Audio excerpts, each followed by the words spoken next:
नमस्कार विद्यार्थियों। पिछले व्याख्यान में हमने भारतीय संविधान निर्माण की प्रक्रिया के तहत द्वितीय विश्व युद्धकालीन परिस्थितियों से व्याख्यान का प्रारंभ किया।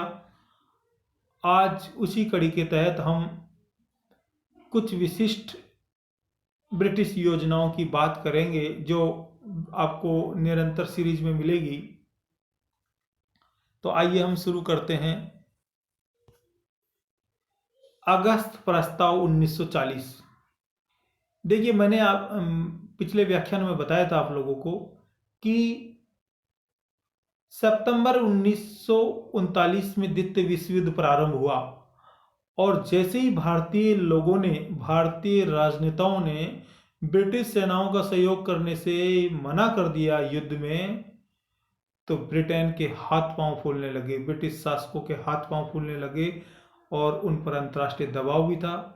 तो उन्होंने युद्धकालीन परिस्थितियों में भारतीयों को सहयोग प्राप्त करने के लिए विभिन्न योजनाओं के माध्यम से, विभिन्न प्रस्तावों के माध्यम से प्रयास किया और उन सब प्रयासों में यह पहला प्रयास था, अगस्त प्रस्ताव 1940। 8 अगस्त 1940 को तत्कालीन वाइसराय लॉर्ड लिनलिथगो ने द्वितीय विश्व युद्ध में भारतीयों का सहयोग प्राप्त करने के लिए यह प्रस्ताव रखा। इस प्रस्ताव में कुछ महत्वपूर्ण बिंदु उन्होंने रखे जिनका जिक्र हम यहाँ करते हैं। इस प्रस्ताव में कहा गया कि बहुत जल्दी गवर्नर जनरल की कार्यकारिणी परिषद का विस्तार किया जाएगा, जिसमें भारतीय लोगों को भी शामिल किया जाएगा। पहले जो गवर्नर जनरल की कार्यकारिणी परिषद होती थी उसमें भारतीय लोग शामिल नहीं थे, तो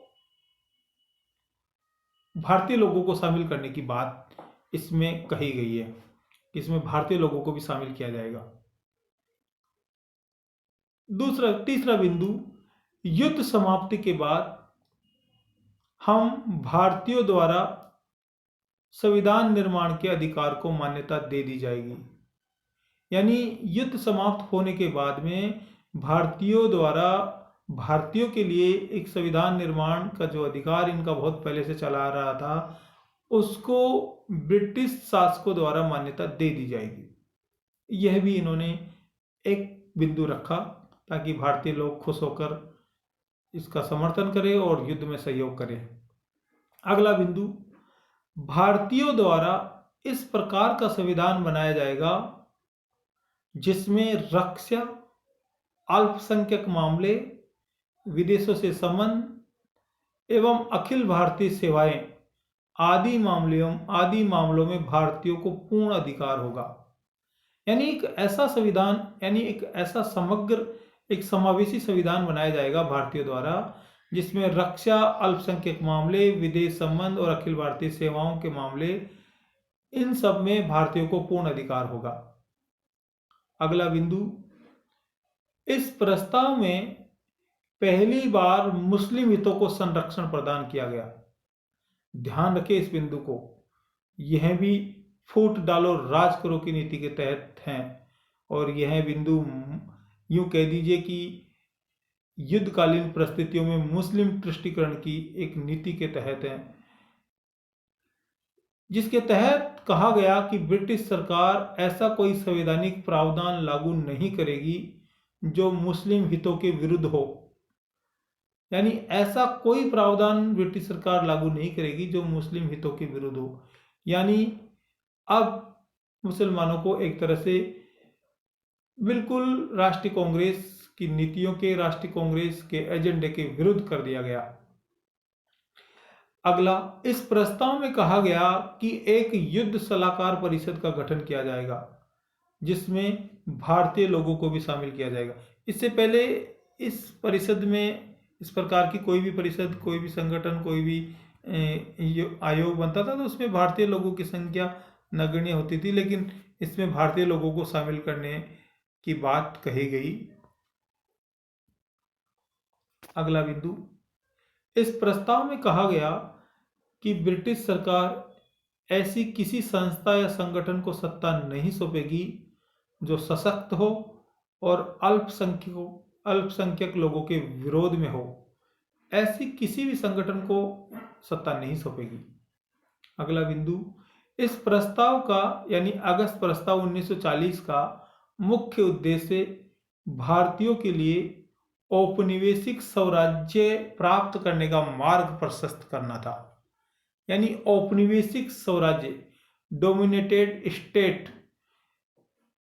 और आप सबको पता है कि राष्ट्रीय कांग्रेस का लक्ष्य तो पहले ही स्पष्ट था, जो मैंने अभी आपको बताया, पिछले व्याख्यान में बताया, और वह था पूर्ण स्वराज्य। और यहां बात की जा रही है औपनिवेशिक स्वराज्य की।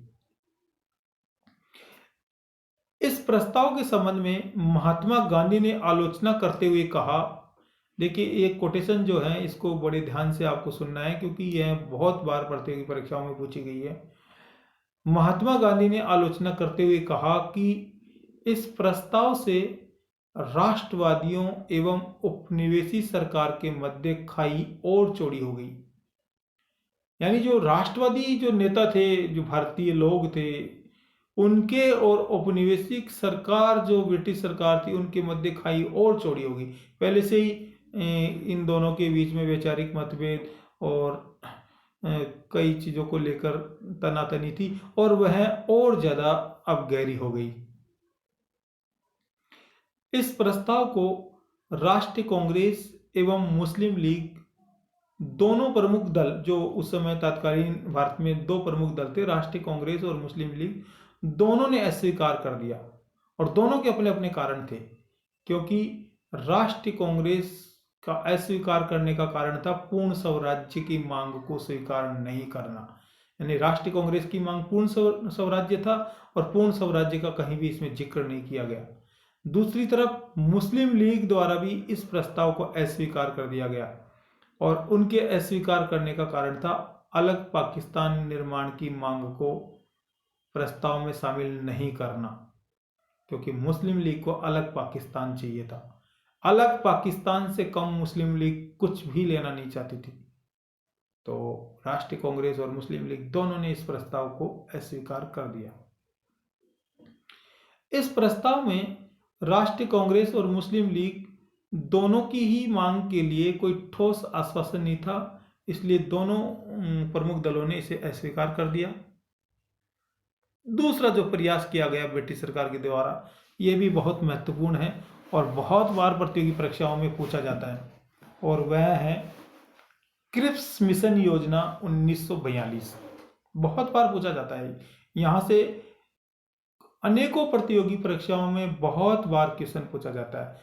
तो इसको आपको याद रखना है। मैंने बिल्कुल तथ्यात्मक और विश्लेषणात्मक दोनों दृष्टिकोण से यह व्याख्यान बनाया है। 23 मार्च 1942 को, डेट्स को आप बिल्कुल ध्यान रखना, 23 मार्च 1942 को सर स्टेफर्ड क्रिप्स ने भारत आकर एक योजना प्रस्तुत की, और यह योजना 30 मार्च 1942 को प्रस्तुत की। यहाँ मिसप्रिंट हो गया, आप ध्यान रखना। 30 मार्च 1942 को यह योजना प्रस्तुत की। जो क्रिप्स महोदय ब्रिटिश लेबर पार्टी से संबंधित थे, यहाँ 46 गलती से टाइप हो गया, आप यहाँ 42 समझना। 30 मार्च 1942 को अपनी रिपोर्ट प्रस्तुत की, और ये लेबर पार्टी से संबंधित थे।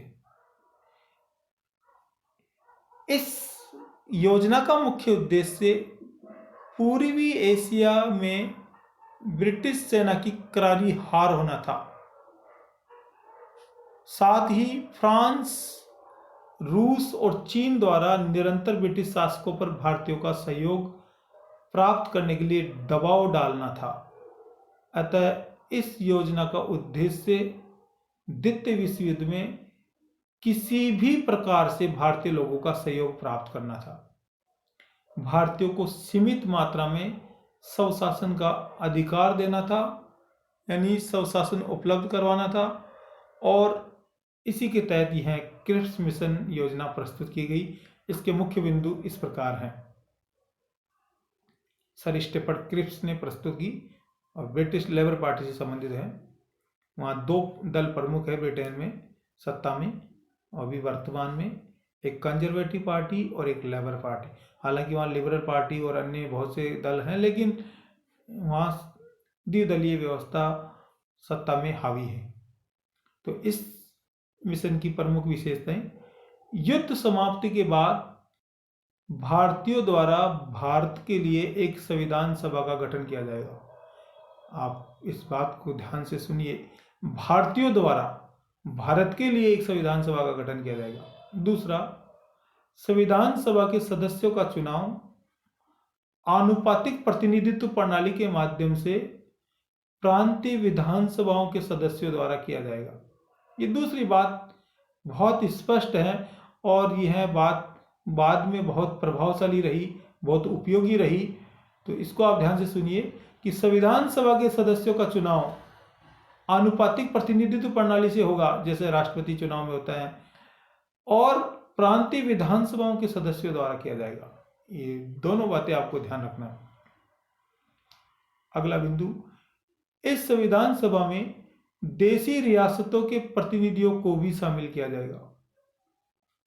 देखिए, ब्रिटेन की किसी भी प्रकार की योजना, आयोग या रिपोर्ट में पहली बार क्रिप्स मिशन प्रस्ताव में देशी रियासतों का जिक्र किया गया, और न केवल जिक्र किया गया अपितु देशी रियासतों को संविधान सभा में प्रतिनिधित्व देने की बात की गई। और ये बहुत महत्वपूर्ण बिंदु है।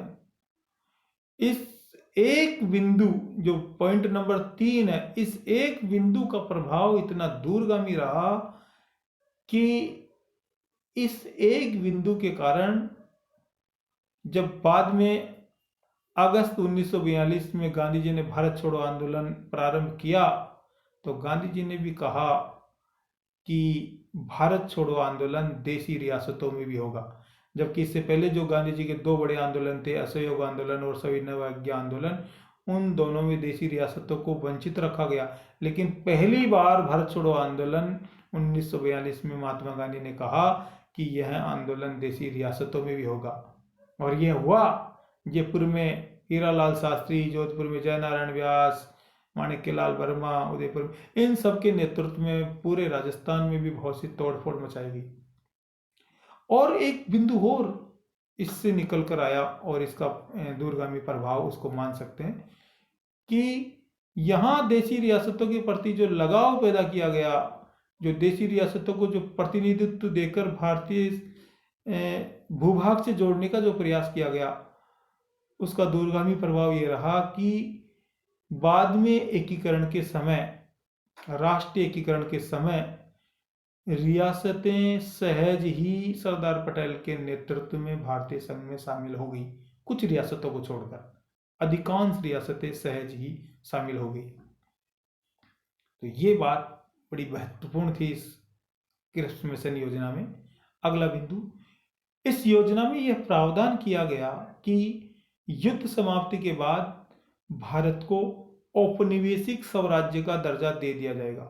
औपनिवेशिक स्वराज्य, देखिए, ये औपनिवेशिक स्वराज्य की बात अगस्त प्रस्ताव 1940 में भी की गई, और औपनिवेशिक स्वराज्य की बात बाद में वेवेल योजना में भी की गई। लेकिन औपनिवेशिक स्वराज्य राष्ट्रीय कांग्रेस को स्वीकार ही नहीं था, जबकि यहां रखा गया ये बिंदु, औपनिवेशिक स्वराज्य का दर्जा दे दिया जाएगा। क्रिप्स मिशन योजना के संबंध में, क्योंकि इसको नकारना ही था कि योजना में कोई दम नहीं था, कोई ज़्यादा इसमें भारतीय लोगों के लिए लाभदायक बिंदु नहीं थे, तो क्रिप्स मिशन योजना के संबंध में महात्मा गांधी ने कहा, इस कोटेशन को बहुत ध्यान से सुनिए आप, ये बहुत बार प्रतियोगी परीक्षाओं में पूछी गई है, कि यह योजना किसी दिवालिया बैंक के नाम से दिया गया आगे की तिथि को बुनाए जाने वाले चेक के समान है। गांधी जी ने कहा कि यह ऐसी योजना है जो किसी दिवालिया बैंक के नाम से आगे की तिथि को बुनाए जाने वाले चेक के समान है। और कैसे? पहली बात तो यह है कि अभी युद्ध में ब्रिटेन की स्थिति स्पष्ट नहीं है कि युद्ध में हारेंगे या जीतेंगे, और आप कह रहे हैं कि हम युद्ध समाप्ति के बाद में ऐसा कर देंगे, युद्ध समाप्ति के बाद में ऐसा कर देंगे। तो पहला तो ये है कि आपका अभी युद्ध में खुद का बचना ही तय नहीं है, और युद्ध समाप्ति के बाद में ऐसा कर देंगे, क्या गारंटी आप युद्ध समाप्ति के बाद में ऐसा कर दोगे? तो ये दिवालिया बैंक के नाम से आगे की तिथि को बनाए जाने वाले चेक के समान। इस योजना के संबंध में पंडित जवाहरलाल नेहरू ने कहा कि यह योजना बिना इंजन बिना ब्रेक की गाड़ी के समान है, ना तो इसमें इंजन है ना इसमें ब्रेक है, तो ऐसी योजना को लेकर हम करेंगे क्या? बिना इंजन बिना ब्रेक की गाड़ी के समान। पंडित नेहरू ने एक और कोटेशन में कहा कि क्रिप्स मिशन योजना को स्वीकार करने का मतलब है कि भारत को अनिश्चित खंडों में विभाजित करने के मार्ग को प्रशस्त करना। यानी अगर हम इस योजना को, इस मिशन योजना को स्वीकार कर लेते हैं तो यह भारत को अनिश्चित खंडों में विभाजित करने का मार्ग प्रशस्त करेगा। यानी भारत टुकड़े टुकड़े हो जाएगा, भारत छिन्न भिन्न हो जाएगा। क्रिप्स मिशन योजना को भारत के इन आधारों पर क्रिप्स मिशन योजना को भारत के दोनों प्रमुख राजनीतिक दलों, राष्ट्रीय कांग्रेस और मुस्लिम लीग, दोनों ने स्वीकार कर दिया। साथ ही तात्कालीन भारत के सभी दलों ने, जो अन्य दल थे, लेबर पार्टी थी, दलित पार्टी थी, कम्युनिस्ट पार्टी थी, और भी बहुत से दल थे, उन सब ने भी इसको अस्वीकार कर दिया। तो यह जो व्याख्यान है आपके लिए प्रतियोगी परीक्षाओं की दृष्टि से बड़ा महत्वपूर्ण है, और यदि कोई आप लोगों को कोई क्वेश्चन पूछना हो तो आप मेरे से चैट बॉक्स में पूछ सकते हैं। बहुत धन्यवाद, आप लोगों ने मेरी बात को ध्यान से सुना।